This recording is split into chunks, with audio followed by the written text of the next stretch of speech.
on the stage of demoralization, obviously there are tendencies in each society, in each country, which are going to opposite direction from the basic moral values and principles. To take advantage of these movements, to capitalize on them, is the main purpose of the originator of subversion.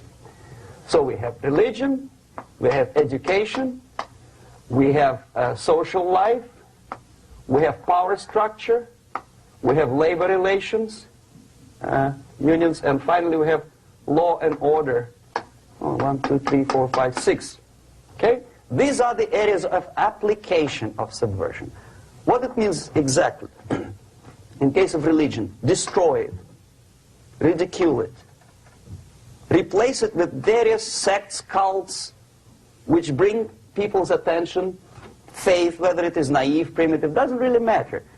As long as the basically accepted religious dogma is being slowly eroded and taken away from the supreme purpose of religion, to keep people in touch with the supreme being, that serves the purpose. Therefore, replace it, accepted, respected religious organizations with fake organizations. Distract people's attention from the real faith and attract them to various different faiths. Education. Distract them from learning something which is constructive, pragmatic, efficient. Instead of mathematics, physics, foreign languages, chemistry, teach them history of urban warfare, natural food, home economy, your sexuality, anything, as long as it takes you away. Okay? Social life. Replace traditionally established institutions and organizations with fake organizations. Take away the initiative from people. Take away the responsibility from naturally established links between individuals, group of individuals, and society at large, and replace them with artificially, bureaucratically controlled bodies. Instead of social life and friendship between neighbors, establish social workers institutions. People who are on payroll of whom? Society? No. Bureaucracy. The main concern of social workers is not your family, not you, not social relations between groups of people. The main concern is to get the paycheck from the government. What will be the result of their social work doesn't really matter. They can develop all kind of concepts to show to the government and to the people that they're useful. Okay. Away from the natural links. Power structure. Okay. The natural bodies of administration, which are traditionally either elected by people at large or appointed by elected leaders of society, are being actively substituted by artificial bodies. The bodies of people, groups of people, whom nobody elected. Never. As a matter of fact, most of the people don't like them at all, and yet they exist. One of such group is media. Who elected them? How come they have so much power? Almost monopolistic power on your mind. They can rape your mind. But who elected them? How come they have a nerve to decide what is good and what is bad for the elected by you, president, and his administration? Who the hell are they? Spiro Agnew, who was hated by the liberal left, called them a bunch of enfeebled snobs. And that's exactly what they are. They think they know. They don't. The level of mediocrity. In a big establishment like New York Times, Los Angeles Times, major television network, you don't have to be excellent journalist. You have to be exactly a mediocre journalist. That's easier to survive. There's no competition anymore. You have your good, nice income, $100,000 a year. That's it. Whether you are better or worse doesn't really matter anymore. As soon as you're smiling to the camera and do your job. That's it. No more competition. Power structure. slowly is eroded by the bodies and groups of people who do not have neither qualification nor the will of people to keep them in power, and yet they do have power. Okay. Together with that, there is another process. Law enforcement, law and order organization and structure is being eroded. For the last 20, 25 years, if you see old movies and new movies, you can see that in new movies, a policeman, an officer of the United States Army looks dumb, angry, psychotic, paranoid. A criminal looks nice, kind of, well, he smokes hash and shoots the whatever drug, but basically he's a nice human being. He's creative. And he's unproductive only because society oppresses him. Whereby a general of Pentagon is always, by definition, a dumb, a war maniac.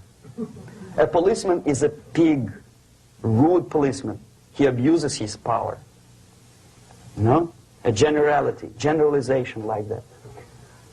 The hatred, the mistrust to the people who are supposed to protect you and enforce law and order.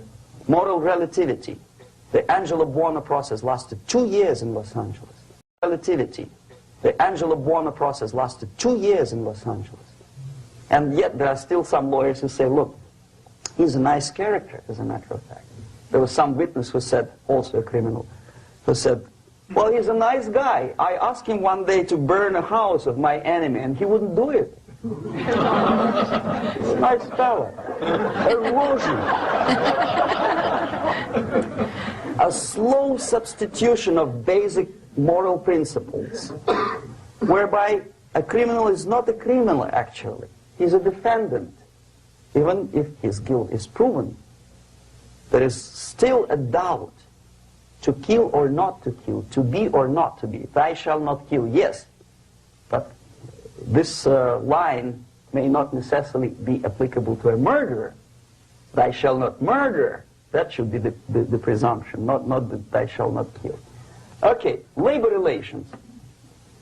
At this stage, within 15 to 20 years, we destroy the traditionally established links of bargaining between employer and employee. The classical Marxist-Leninist theory of natural exchange of goods. A person A has 5 sacks of grain and person B has 5 pairs of shoes. And the natural exchange without money is when they bargain between each other. And only with the introduction of the third force, C, an entirely third foreign stranger who says, no, don't give him 5 sacks of grain, give it to me, and you give me your 5 pairs of shoes, and I will distribute it accordingly, so that the economy will go. This is the death of natural exchange, death of natural bargaining. Well, trade unions were established 100 years ago. The objective was to improve working conditions and to protect the rights of workers from those employers who were abusing their right because they had more money. Objectively, at that time, initially, the trade union movement did work. What we see now is that the bargaining process is no longer resulting in the compromise, which is leading objectively to betterment of working conditions and increase of salary. What we see is that after each prolonged strike, the workers lose. Even if they have 10% increase of their salaries, they cannot catch up due to inflation and due to missed time. More than that, millions of people suffer from that strike because economy now is interdependent. It's intertwined like one body. If previously steel workers, say 100 years ago, could strike and nobody would suffer, now it's impossible anymore. If a garbage collector strikes today, the rest of the multi-million city is stinking. I mean, there's no more service. In Quebec, for example, we had the electricians who were on strike in the middle of winter. You can freeze your bottom, and they still were on strike. Did they catch up with the salary? No, they lost. Who benefited? The leaders of trade unions. What is the motivation for strike? Improving of a workers' condition? No, obviously it's not. Then what is it? Ideology. To prove to these capitalists. And the obedient horde of workers, like sheep, follow these people. And they cannot disobey. Why? Because if they do, you know what happens to them. Pickets, murders, shooting truck drivers by picketers. In Montreal, for example, I saw with my own eyes when I was correspondent of CBC, International, Canadian Broadcasting Corporation, when the workers of aircraft factory destroyed computers and the equipment in the factory. And the administration employed strike breakers. Their cars were turned upside down and burned. Their houses were burned. Their kids were intimidated. And some victims were there. Of that you can be sure. Why? To improve conditions of workers? No. Ideology. Okay, so this is what happens basically. It may or may not happen without the help of the Soviet Union. But the natural tendencies are being greatly taken advantage of and capitalized by the Soviet propaganda systems. How? Whenever trade union strikes, we have influx of propaganda, mass media, ideological dissemination. The workers' right, and we repeat it like parrots. Yes, workers' right. Whose rights? Workers? No. The only freedom of worker to sell his labor according to his own desire and will is taken away from him. By whom? By trade union boss. Unlimited power is given. Responsibility. I want to sell my labor not for $2.50 an hour, but for $2. I don't have right. My freedom is denied to me. I know that if I sell my work for $2 an hour, not for $3 an hour, I will compete better with the other guy who is lazy and more greedy. I don't need $3. I need only $2. No, I was made to believe by media, by business, by advertising agencies that I need more and more and more. Have you ever heard any advertising on TV to consume less? No. No way.